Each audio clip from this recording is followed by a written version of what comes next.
Hi, I'm Guy, and I'm talking about making sure that a website is mobile friendly and SEO optimized. Those are two things you want to put on your to-do list. You start your week with a new Monday, a new week, and new goals, and that might be one of them. Having it be mobile friendly.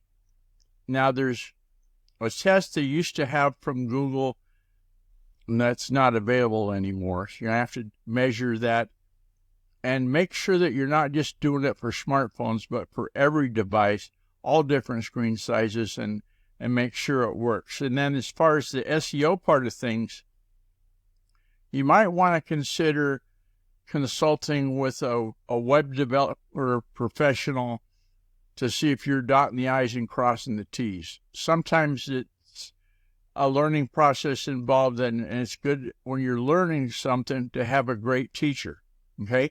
Oh, and hey, contact me. Use the secure contact form on GuyRCook.com.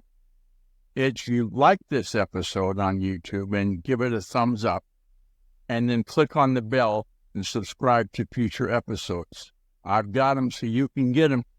It's a wrap.